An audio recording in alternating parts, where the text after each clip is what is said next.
Hello students, आइए देखते हैं एल्केन बनाने की विधि के बारे में। मेथड ऑफ प्रिपरेशन एल्केन का विरचन देखते हैं। एल्केन के मुख्य स्रोत पेट्रोलियम तथा प्राकृतिक गैस हैं। एल्केन के जो मुख्य स्रोत हैं वह पेट्रोलियम तथा प्राकृतिक गैस है। फिर भी एल्केन को इन विधियों द्वारा बनाया जा सकता है। पहला है असंतृप्त हाइड्रोकार्बन से।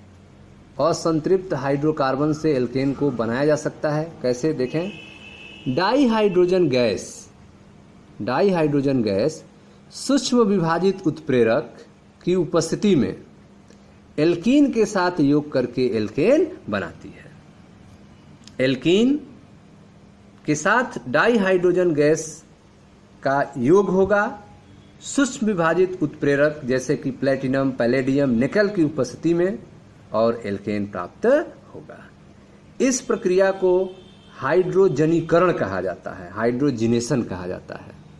ठीक है, तो असंतृप्त हाइड्रोकार्बन अर्थात एल्काइन से एल्केन बनाने की विधि जो है डाईहाइड्रोजन गैस की मदद से उत्प्रेरक की उपस्थिति में हाइड्रोजनीकरण कहलाता है। तो डाईहाइड्रोजन गैस सूक्ष्म विभाजित उत्प्रेरक की उपस्थिति में एल्कीन के साथ योग करके एल्केन बनाते हैं।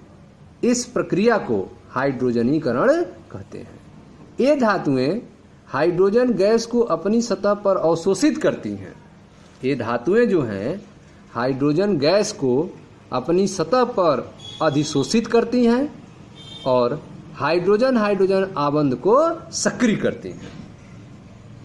ठीक है, यह जो धातुएं हैं जिनको उत्प्रेरक के रूप में लिया गया है, प्लेटिनम, पैलेडियम, निकल को, ये धातुएं हाइड्रोजन गैस को अपनी सतह पर अधिशोषित करती हैं और हाइड्रोजन आबंध को सक्रिय करती हैं। प्लेटिनम तथा पैलेडियम कमरे के ताप पर ही अभिक्रिया को उत्प्रेरित कर देती हैं।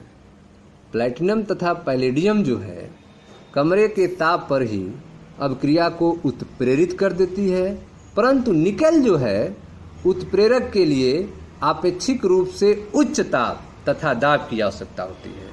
निकल उत्प्रेरक के लिए उनकी तुलना में उच्च ताप और दाब की आवश्यकता होती है।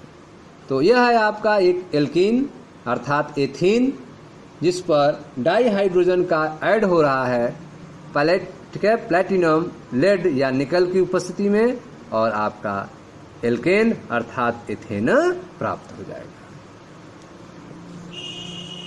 अगला जो है प्रोपीन, 3 कार्बन का एल्कीन है। इस पर भी डाईहाइड्रोजन का एडिशन हो रहा है प्लेटिनम, लेड, निकल की उपस्थिति में, जिससे यह प्रोपेन में कन्वर्ट हो जाएगा। यह आपका प्रोपीन है जिसमें डाईहाइड्रोजन गैस का एडिशन हो रहा है उत्प्रेरक की उपस्थिति में, प्लेटिनम, लेड, निकल की उपस्थिति में, जिससे यह प्रोपेन में परिवर्तित हो जा रहा है। यह भी आपका प्रोपीन है। यह प्रोपीन न होके प्रोपाइन है, 3 बंध वाला है, प्रोपाइन है। इस पर भी हाइड्रोजन का एडिशन हो जाएगा जिससे यह भी प्रोपेन में कन्वर्ट हो जाएगा। तो इस तरह से आपने देखा कि एल्कीन और एल्काइन को हाइड्रोजन के एडिशन के द्वारा सूक्ष्म विभाजित उत्प्रेरक की मदद से एल्केन में बदला जा सकता है। दूसरा तरीका जो है method of preparation of alkene का, वो है एल्किल हैलाइडों से। एल्किल हैलाइडों से भी आप एल्केन प्राप्त कर सकते हैं। कैसे? पहला तरीका देखें। एल्किल हैलाइडों फ्लोराइडों को छोड़कर, फ्लोराइडों के अलावा एल्किल हैलाइडों का जिंक तथा तनु हाइड्रोक्लोरिक अम्ल द्वारा अपचयन करने पर एल्केन प्राप्त होता है। एल्किल हैलाइडों का जिंक तथा तनु HCl द्वारा, तनु हाइड्रोक्लोरिक अम्ल के द्वारा अपचयन करने पर एल्केन प्राप्त होता है। यह आपका एल्किल हैलाइड है, क्लोरोमेथेन CH3Cl। इसका जो है जिंक और तनु हाइड्रोक्लोरिक अम्ल, अम्लीय माध्यम H+ की उपस्थिति में हाइड्रोजन का एडिशन हो रहा है, अपचयन हो रहा है, जिससे मेथेन और जिंक आयन बनेंगे। ठीक है, यह हाइड्रोजन Cl से मिलकर HCl बना लेगा और एक हाइड्रोजन CH3 को मिलकर CH4 बना लेगा। ठीक है, तो एल्किल हैलाइडों का जिंक तथा तनु HCl द्वारा अपचयन करने पर एल्केन प्राप्त होता है। जैसे chloromethane CH3Cl + H2 zinc H+ बनेगा CH4 + Zn2+। Chloroethane C2H5Cl + H2 zinc H+ बनेगा ethane plus zinc ion. Chloropropane CH3CH2CH2Cl + H2 zinc H+ बनेगा प्रोपेन प्लस जिंक आयन। तो इस तरह से आप देख रहे हैं कि जिंक और अम्लीय माध्यम में तनु HCl की उपस्थिति में अपचयन के द्वारा एल्किल हैलाइड से एल्केन को प्राप्त किया जा सकता है। दूसरा तरीका है एल्किल हैलाइड से एल्केन बनाने का, वह है शुष्क ईथरी विलयन। शुष्क ईथरी विलयन अर्थात नमी से मुक्त हो। शुष्क ईथरी विलयन में एल्किल हैलाइड की सोडियम धातु के साथ अभिक्रिया द्वारा उच्चतर एल्केन प्राप्त होते हैं। शुष्क ईथरी विलयन में एल्किल हैलाइड की सोडियम धातु के साथ अभिक्रिया द्वारा उच्चतर एल्केन प्राप्त होते हैं। इस अभिक्रिया को वुड्स अभिक्रिया कही जाती है। यह सम कार्बन परमाणु वाली उच्चतर एल्केन बनाने के लिए प्रयुक्त की जाती है। ठीक है, समान कार्बन परमाणु संख्या वाली उच्चतर एल्केन बनाने के लिए वुड्स अभिक्रिया का प्रयोग किया जाता है। इस अभिक्रिया में शुष्क ईथरी विलयन में एल्किल हैलाइड की सोडियम धातु के साथ अभिक्रिया कराई जाती है, जिससे उच्चतर एल्केन प्राप्त होते हैं। यह अभिक्रिया वुड्स अभिक्रिया कहलाती है। जैसे यहाँ पे ब्रोमोमेथेन है CH3Br + 2Na CH3Br शुष्क ईथर की उपस्थिति में यह दोनों CH3 आपस में जुड़ जाएंगे और 2Na के साथ Br मिलकर 2NaBr बना लेगा। इस तरह से आप देख रहे हैं कि एथेन प्राप्त हो जाएगा। तो इसमें जो एल्किल हैलाइड यूज हो रहे हैं, इसके दो अणु हो रहे हैं CH3Br दो अणु, तो 2RX + 2Na RR धन 2NaX। इसको आप ऐसे भी लिख सकते हैं 2RX धन 2Na शुष्क ईथर RR धन 2NaX। X के जगह पे यहाँ पे ब्रोमीन है। ठीक है, तो ये आपका RX हो गया और ये भी RX हो गया 2RX + 2Na शुष्क ईथर RR धन 2NaX। ठीक है, अगला है आपका ब्रोमोएथेन C2H5Br ब्रोमोएथेन है + 2Na Br C2H5 शुष्क ईथर बनेगा C2H5 सिंगल बंध C2H5 + 2Na Br अर्थात नॉर्मल ब्यूटेन। तो कार्बन की संख्या बढ़ाने के लिए इसका यूज किया जाता है। जो आपको प्रोडक्ट मिलेगा वह रिएक्टेंट्स के डबल कार्बन का मिलेगा।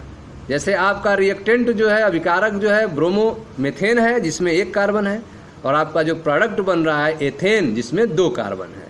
तो कार्बन की श्रृंखला की लंबाई बढ़ाने के लिए वुड्स अभिक्रिया का प्रयोग किया जाता है।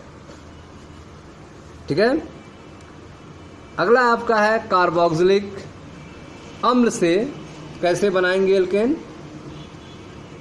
कार्बोक्सिलिक अम्लों के सोडियम लवण को सोडा लाइम के साथ गर्म करने पर कार्बोक्सिलिक अम्ल से एक कम कार्बन वाला एल्केन प्राप्त होता है। ठीक है, कार्बोक्सिलिक अम्ल के सोडियम लवण को सोडा लाइम क्या होता है? सोडियम हाइड्रोक्साइड और कैल्शियम ऑक्साइड का मिश्रण होता है। सोडा लाइम जो है वह सोडियम हाइड्रोक्साइड NaOH और कैल्शियम ऑक्साइड CaO का मिश्रण होता है, जिसे सोडा लाइम कहा जाता है। तो कार्बोक्सिलिक अम्लों के सोडियम लवण को सोडा लाइम के साथ गर्म करने पर कार्बोक्सिलिक अम्ल से एक कम कार्बन परमाणु वाला एल्केन प्राप्त होता है। ठीक है, कार्बोक्सिलिक अम्ल के सोडियम लवण को सोडा लाइम के साथ गर्म करने पर कार्बोक्सिलिक अम्ल से एक कम कार्बन परमाणु वाला एल्केन प्राप्त होता है।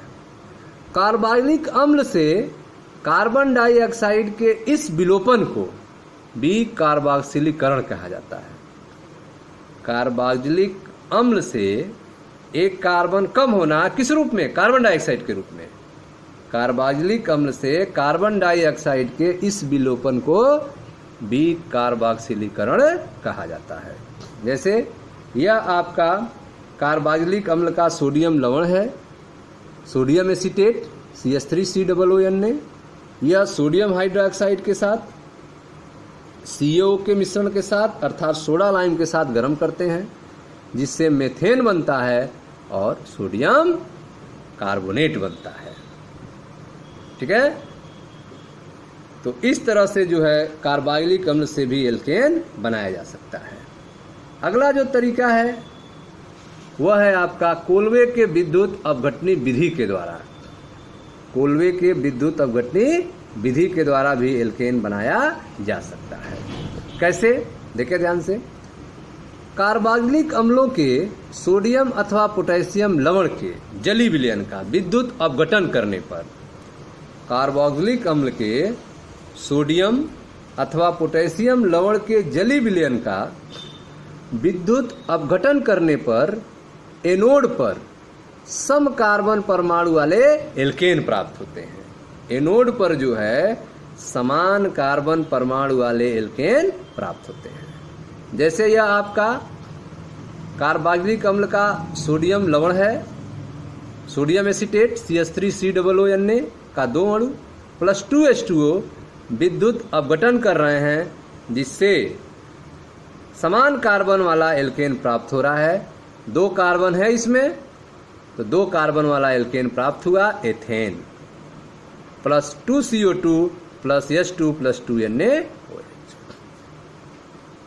अब जो है यह अभिक्रिया जो है कैसे संपन्न होती है, तो यह अभिक्रिया देखें, जो आपका सोडियम एसीटेट होता है CH3COON वह टूट जाता है एसीटेट आयन और सोडियम आयन में, CH3COO माइनस और 2Na प्लस में।